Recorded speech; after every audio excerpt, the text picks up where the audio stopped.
Bonjour à tous. Alors aujourd'hui, je fais une petite vidéo sur mon mode de rechargement en air. Bon, c'est la solution que j'ai trouvée. C'est peut-être pas forcément la meilleure, mais c'est la mienne.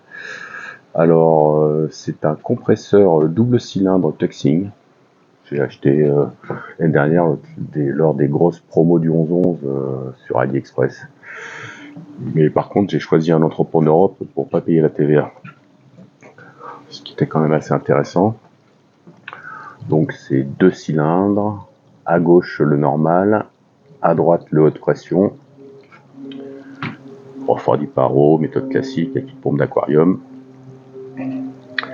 et il va jusqu'à 300 bars. Et on verra tout à l'heure, il monte vraiment jusqu'à 300 bars.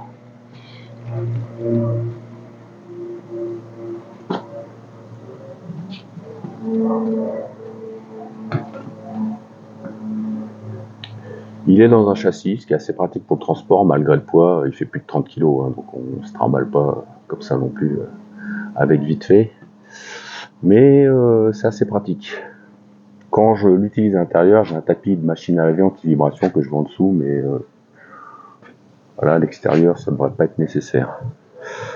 Alors, dessus, il a un filtre, hein, un filtre déshumidificateur avec des petites particules de je sais plus quoi. Et moi, je rajoute un autre filtre pour être sûr. C'est un petit filtre avec de la matière, ça ressemble à du filtre de clope un peu, c'est des disques qu'on change. Et comme je le mets en deuxième position, et en fait, je m'aperçois que le premier filtre est efficace parce que je le remplace très rarement quand même, la filtration du deuxième. Bon, on va donc procéder au remplissage de ma bouteille 3 litres.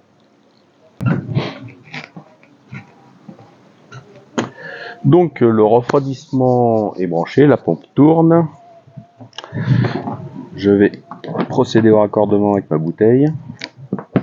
Alors c'est une bouteille de plongée en carbone 3 litres.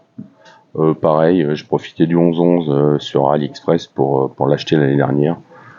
C'était pas trop cher, je me rappelle plus combien exactement. Et dessus j'ai juste rajouté le culot en caoutchouc là pour qu'elle tienne debout. Et ça j'ai acheté en France et c'était vachement cher en fait. Donc premier filtre sorti du compresseur dans le premier filtre, deuxième filtre et le deuxième filtre raccordé à la bouteille. Alors là, elle n'est pas à zéro, hein.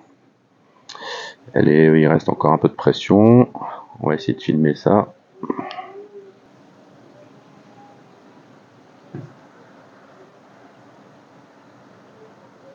Non, pas ma gueule. Voilà, donc il reste, je ne sais pas si on le verra à la caméra, un peu moins de 200 bars. J'ai rempli ma Mix 8 parce que je vais les tirer au stand avec tout à l'heure.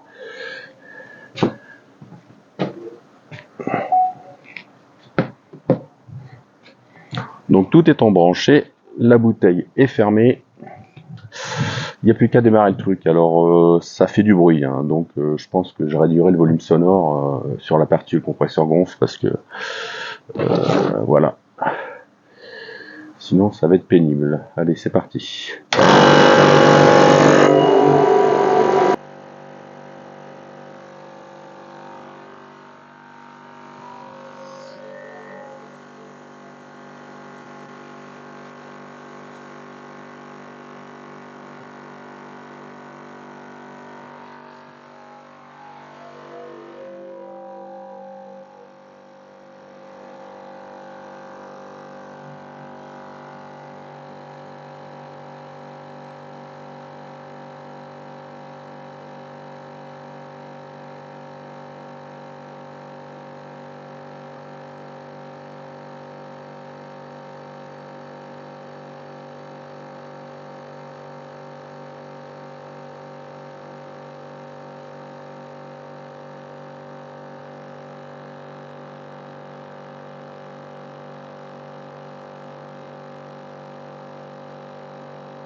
Alors voilà, l'autostop a arrêté le compresseur à 300 bars. Donc maintenant, très important, avant de débrancher, si on ne veut pas se faire arracher la gueule, il faut décompresser. C'est là qu'on voit toute l'humidité qui est récupérée par les filtres.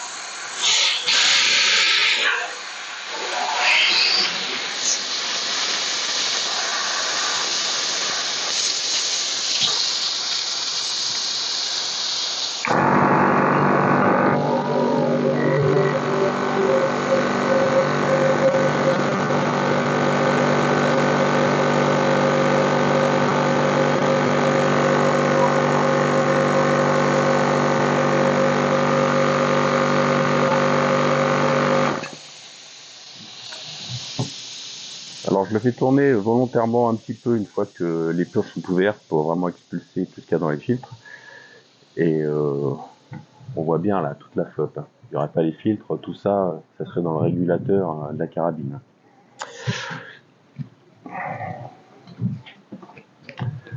Maintenant, c'est dégazé. La température redescend rapidement. Désolé, hein, les chiffres sont à l'envers, mais vous aurez qu'à retourner l'écran. Ça descend rapidement par le refroidissement. Alors habituellement, ça monte un petit peu moins. Je dépasse pas les 55-56 parce que j'utilise une réserve d'eau plus grande. Mais là, j'avais pas le grand bac sous la main, donc j'ai pris un petit bac d'une vingtaine de litres et forcément, l'eau chauffe, donc ça refroidit un petit peu moins. Mais la température baisse rapidement quand même. La bouteille, elle est à 300 bars.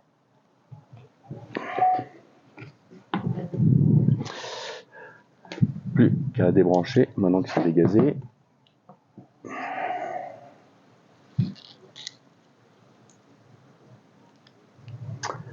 Remettre des petites protections pour éviter qu'il y ait des saloperies qui se mettent dedans.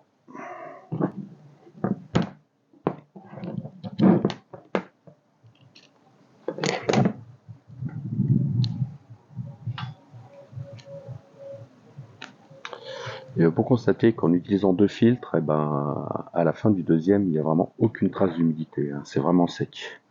Je dirais que même à la sortie du premier, déjà, c'est bien sec. Mais bon. Donc voilà, ce compresseur bicylindre, bon c'est lourd, c'est bruyant. Mais pour gonfler une bouteille, c'est ce qu'il faut. Parce qu'avant j'avais un Tuxing, un seul cylindre, qui était très bien. Hein, je remplissais mes carabines en à peu près 1 minute, hein, peut-être un peu plus pour la MX8 qui a une bouteille d'un demi-litre. Mais sur l'FX, c'était 40 secondes à peu près. Hein. Ça allait très bien, mais quand j'ai voulu remplir ma bouteille de plongée pour pouvoir amener mes PCP au stand et tirer un peu plus que ce que la réserve me permettait, une vraie galère. Pour remplir cette bouteille, ça m'a pris 1h40, si je me rappelle bien. Ça tournait, dès que ça montait au-dessus de 55, je l'arrêtais, je laissais refroidir, 10 minutes à peu près, je remettais, donc en fait 10 minutes, un quart d'heure de pause pour 4-5 minutes maximum de remplissage, c'était très long. C'est là que je me suis dit, voilà, la promo approche bientôt, le 11-11, je vais prendre un truc un peu plus sérieux.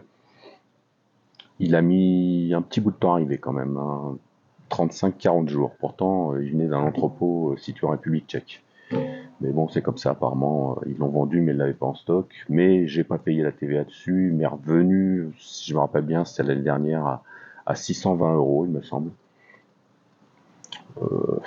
C'est à peine plus cher qu'un compresseur un seul cylindre. Il marche bien. Alors, il marche bien.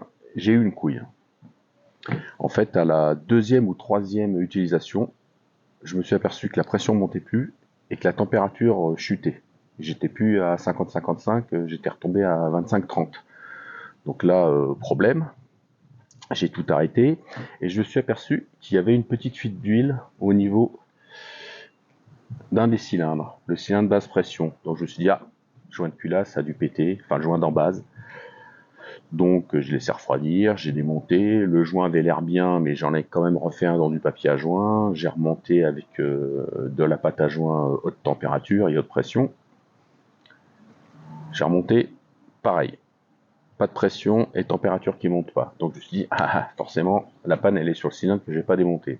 Alors l'autre pression est un peu plus compliquée à démonter, mais bon, ça se fait. Et il s'est avéré qu'à l'intérieur, il y a un double système. Il y a un piston avec des segments, comme sur les mobylettes, et sur ce piston est fixée une tige sur laquelle il y a 4 petits joints ou segments. Et ils étaient mâchés. C'est une espèce de matière bizarre, et il y en a un qui était retourné et les autres étaient sortis des logements.